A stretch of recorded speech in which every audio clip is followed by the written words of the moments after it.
أعوذ بالله السميع العليم من الشيطان الرجيم بسم الله الرحمن الرحيم والعاديات ضبحا فالموريات قدحا فالمغيرات صبحا فأثرن به نقعا فوسطن به جمعا إن الإنسان لربه لكنود وإنه على ذلك لشهيد وإنه لحب الخير لشديد أفلا يعلم إذا بعثر ما في القبور وحصل ما في الصدور إن ربهم بهم يومئذ لخبير.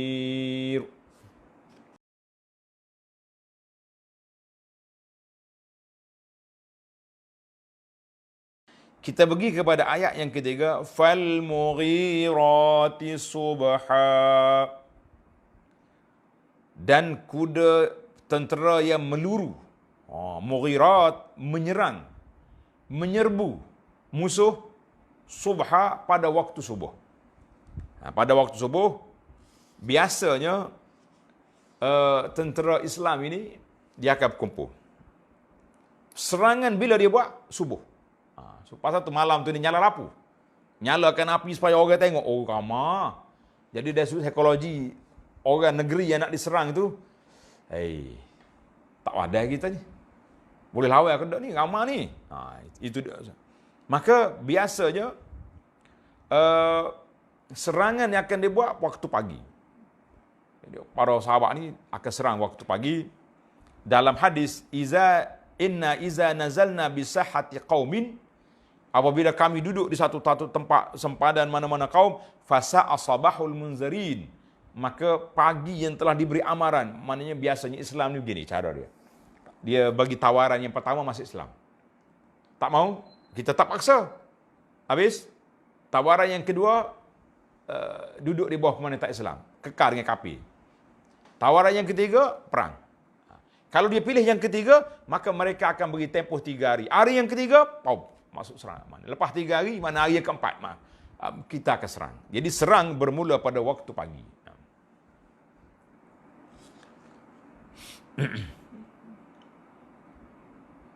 Allah Ta'ala sebut dalam surah As-Saffat ayat 177, fasa asabahul munzirin. Biasanya begitu. Itu bagi orang yang tafsir yang pertama yang mengatakan kuda perang. Tafsir yang kedua yang mengatakan al-adiyati dhabhatu, unta. Fatakunu al-gharah fal-mughirat, maknanya ad-daf'u min Arafah ila Muzdalifah. Gharat bukan perang, maknanya kumpulan ini berangkat daripada Arafah Muzdalifah. Kan orang jemaah haji kan dia kumpul di Arafah.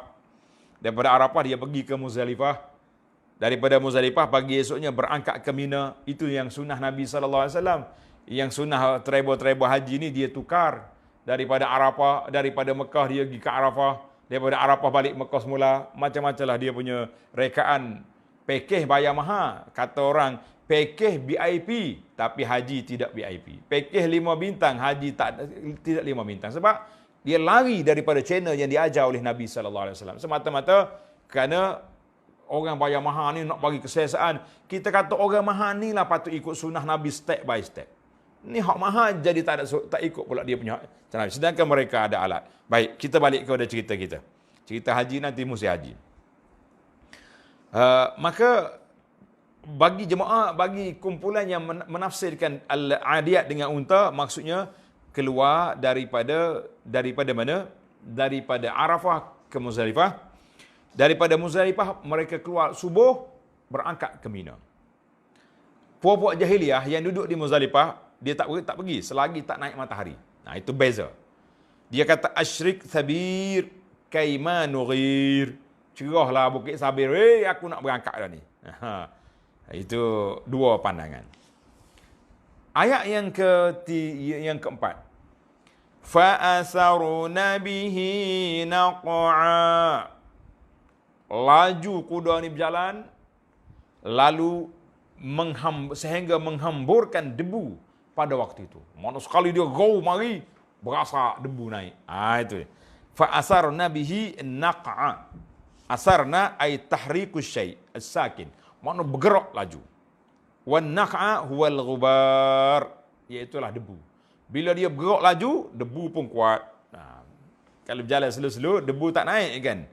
Debu tidak naik. Maka ini sifat kuda ni. Adiyat, muriyat, mughirat, asar nabihi, naq'ah. Berdebu bila dia berjalan. Masya Allah, tabarakallah. Ayat yang kelima, fawasatuna bihi jam'a.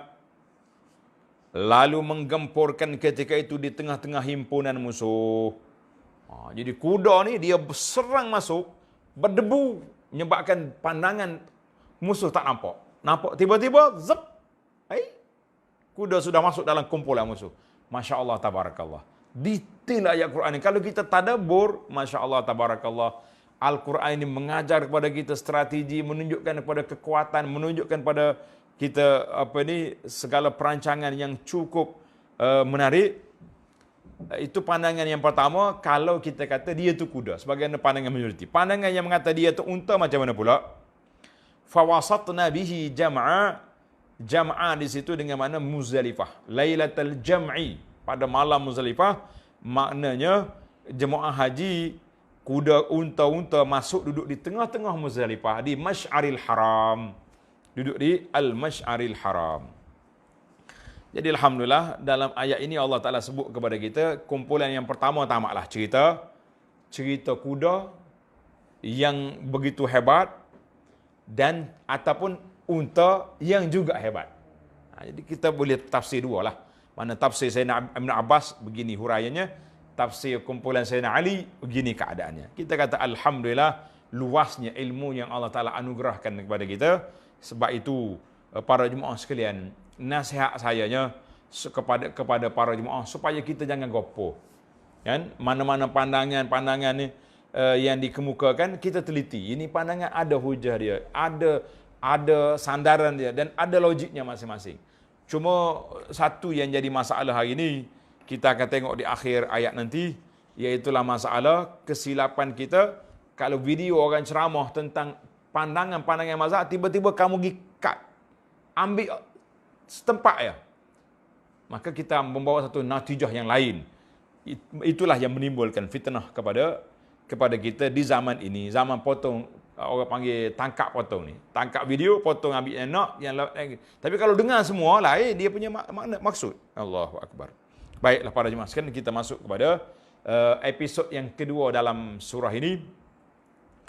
Kita pergi kepada innal insana li rabbihi lakanud. Yang sumpah tadi habis dah. Kita pergi kepada al-muqsam alaih. Ia disumpahkan daripada sumpah tu apa Tuhan nak bagi tahu? Sesungguhnya manusia sangat tidak bersyukur akan nikmat Tuhannya. Kanud tu mana juhud, ingkar kepada nikmat Allah Subhanahu Wa Taala. Jadi ayat ini insan di sini iaitulah kafir ataupun fajir. Kafir itu kafir terus lah. Fajir itu makna orang hak tak ju, orang jahat. Itu makna fajir. Al-fajir makna orang jahat. Maknanya maksud ayat ini jinsul insan, jenis manusia. Tak kira lah dia kafir ke ataupun dia orang Islam, tapi Islam yang asi, yang fajir, itulah dia. Sehingga kata orang Arab kata an-nasu nasun aynama kanu wa aynama halu. Orang tu orang lah dia tu. Lagu mana keadaannya, lagu mana kesedudukan dia, dia akan jadi orang. Sebab bila orang ni, dia ada, Allah Ta'ala tarkib dalam jiwa manusia, ada akal, ada nafsu. Ada seruan malaikat, ada seruan syaitan. Sira' dakhili dia panggil. Pertembungan dari dalam sentiasa ada. Jadi kita tengok di sini, maknanya tabiat manusia begitu, akan berlaku pertembungan Sebagaimana Allah Ta'ala sebut dalam suratul Ahzab ayat 2, wa hamalahal insan innahu kana zaluman jahula. Inna aradna al-amanata. Kami bentangkan amanah, tanggungjawab ni kepada langit dan bumi semua tak mau. Manusia sanggup. Jadi kita ni orang sanggup. Itu ketetapan Allah Azza wa Jalla. Maka ada orang yang tak menjalankan tugas. Allah Ta'ala suruh beriman, dia jadi kafir. Allah Ta'ala suruh taat, pergi buat derhaka. Itu dia panggil zalum, zalum jahul. Kecuali illa man rahimallah, Allah Ta'ala beri rahmat pada hamba dia, maka orang ni jadi orang baik, orang jujur, taat, beriman, mukmin, muslim, masya-Allah tabarakallah. Allahu akbar. Makna kanut di sini sebagaimana hadis daripada Abu Umamah radhiyallahu anhu, dia kata apa? Al-kanut yadribu 'abdahu. Allahu akbar. Orang yang engkar kufur nikmat. Apa dia? Dia suka pukul hamba dia. Maknanya koli-koli dia pukul. Tidak berlaku adil. Suruh buat kerja berat-berat, tak buat, pukul. Manusia juga. Dia ada waktu rehat, ada waktu makan. Dan bila orang mari jumpa dia, yamna, dia tak bagi sebenarnya sepatutnya dia beri. Wa ya'kulu wahdahu, suka makan seorang. Tak mau bagi orang. Itu maknanya kata-kata kanut, innal insana lirabbih lakanut. Manusia ni dengan Tuhannya juhud, engkar, kufur. Tuhan bagi nikmat bukannya nak bagi orang. Duduk makan seorang kata orang. Iaitulah ini sifat al-kanut. Ada yang mengatakan al-kanut dengan makna al-kufur. Orang yang mengingkari segala nikmat Allah Azza wa Jalla. Ada yang mengatakan al-kanut dengan makna al-juhud, orang yang tidak mengiktiraf kelebihan kebaikan yang Allah Ta'ala buat kepada dia. Yang keempat, yang mengatakan al-kanut dengan makna al-hasud, orang hasad, orang yang dengki pada orang. Itu ada berlaku lah manusia. Sifat ni ada berlaku. Mana para ulama tafsir kata, semua itu kalau dikumpul, terkumpullah dengan makna kanud. Innal insana lirabbih lakanut. Manusia itu dengan Tuhan dia kanut, maknanya kufur nikmat, engkar kebaikan Allah Ta'ala beri, tak syukur, macam-macam, bersifat hasad dengki. Orang hasad ni mari daripada mana? Mari daripada tak syukur nikmat. Tuhawi kita banyak dah. Allah Ta'ala beri pada kawan kita pun banyak juga. Tiba-tiba kita nak ambil hak dia. Kufur kamu ni. Yang kamu dah banyak, kenapa? Itu dia panggil punca hasad. Jadi semua tu ada pada kali kumpulan kanut. Orang kanut ni, apa dia kanut? Orang yang pentingkan diri sendiri. Itu makna kanut. Duduk ikut hawa nafsu. Cinta kepada dunia, cinta kepada ni. Tapi yang sebenarnya, wa innahu ala zalika lasyahid. Dan sesungguhnya ia dengan bawaannya itu menerangkan dengan jelas keadaan yang demikian. Wa innahu ay al-insan. Dengan perangai dia, cinta dunia, bakhil, kufur nikmat, sebenarnya dalam jiwa dia ada syahid. Dia tahu apa yang dia buat. Pasal ulama mengatakan, orang zalim setara mana kejahatan dia, depan pengikut dia, angkuh, kita lawan tetap lawan. Contohnya tak. Tapi bila dia balik mikir seorang-seorang dia, yarji' fi zalika fi nafsihi, ketika dia tenang, dia duduk mikir, letak tangan atas dahi sambil nak tidur, dia akan tahu siapa diri dia sebenarnya. Adakah kita ni betul-betul ikhlas dalam perjuangan? Adakah kita ikut hawa nafsu, ikut syahwat dan sebagainya? Maka manusia yang insaf, dia akan sedar kesilapan dia. Rabbana zalamna anfusana, kan? Tapi orang yang tak sedar, apa yang nak buat?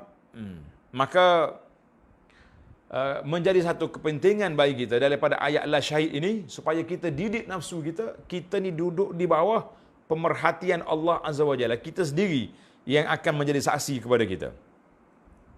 Dalam surah Al-Qiyamah ayat 14-15, Allah kata, balil insanu ala nafsihi basirah. Sebenarnya manusia, tentang jiwa dia, dengan diri dia, dia tahu. Basiratun, dia nampak. Walau alqa ma'azirah, walaupun dia bawa beberapa alasan-alasan untuk menunjukkan keuzuran, tapi dalam jiwa tahu. Seperti kita sekarang ni. Berapa ramai orang yang bawa kes ke mahkamah, dia tahu dia bersalah. Lawan tetap lawan, beli peguam mahal-mahal yang hebat-hebat supaya nak melepaskan dia. Tapi dhamir dia tahu. Bila berdepan dengan masalah-masalah yang berlaku dalam apa saja suasana, dalam masalah agama contohnya. Bila ada pendakwah bagi tahu benda yang benar ini ikut sunnah Nabi sallallahu alaihi wasallam sekian-sekian. Ustaz-ustaz yang berkerah lengan nak lawan juga kan. Mana boleh. Ini kawasan kami, ini kawasan mazhab kita, macam-macam lah. Tapi kalau dia duduk dengan dhamir dia mikir betul-betul kepada Quran yang dibaca, kepada hadis Nabi SAW yang disampaikan, mereka akan fikir.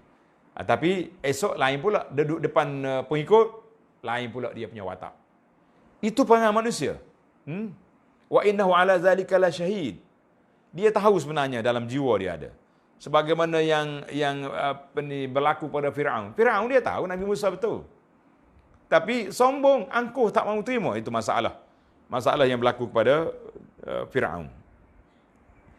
Jadi ada yang mengatakan syahid di sini dengan makna syahid menjadi saksi sebahagian kita dengan sebahagian lain. Mana manusia ni sebenarnya dia tahu. Keaiban diri dia tahu, tapi nak tutup. Allahu Akbar. Sebab itulah dalam hadis tentang orang mati itu, bila orang ni puji kebaikan, Nabi kata wajabat. Kemudian orang kata dia ni jahat pula, Nabi kata wajabat. Orang kata apa dia wajabat? Memuji dia baik, maka dia bagi dia syurga. Mu kata dia ni jahat, bagi dia neraka. Antum syuhada'ullah fil ard. Kamu ni saksi bagi pihak Allah Ta'ala di atas muka bumi. Sebab itulah kita ni para jemaah, jangan mudah nak keluar saksi. Nak kata orang tu baik tak baik kalau kita tak kenal. Hadis ni dalam Bukhari Muslim daripada Anas. Contohnya hari ni bila sudah solat jenazah. Imam-imam akan tanya, apa kita saksi atas mayat ini? Jemaah hak mari mana tak tahu. Kebetulan singgah di masjid. Baik. Mu kenal ke dia baik tu? Masya Allah, tabarakallah. Kau kenal ke dia? Tak kenal pun, itu saksi palsu nama dia. Jangan mudah nak keluar saksi. Kita ni adalah syahid, biarlah saksi betul kita ni. Allahu Akbar. Ada yang mengatakan, la syahid di sini, ai fil akhirah. Mu akan jadi saksi untuk dirimu sendiri di akhirat esok. Bila? Dalam surah An-Nur ayat 24 Allah kata, yauma tashhadu alaihim alsinatuhum wa aydihim wa arjuluhum bima kanu ya'malun. Menjadi saksi ke atas mereka sendiri, lidah dia saksi, tangan dia saksi, kaki jadi saksi apa yang mereka buat atas dunia. Jadi wa innahu ala zalika la syahid, yang kamu kufur, kamu engkar nikmat Allah Taala atas dunia lo, di akhirat esok menjadi saksi. Jadi panjanglah makna saksi di sini. Masya Allah, tabarakallah, detail perbincangan para ulama tafsir.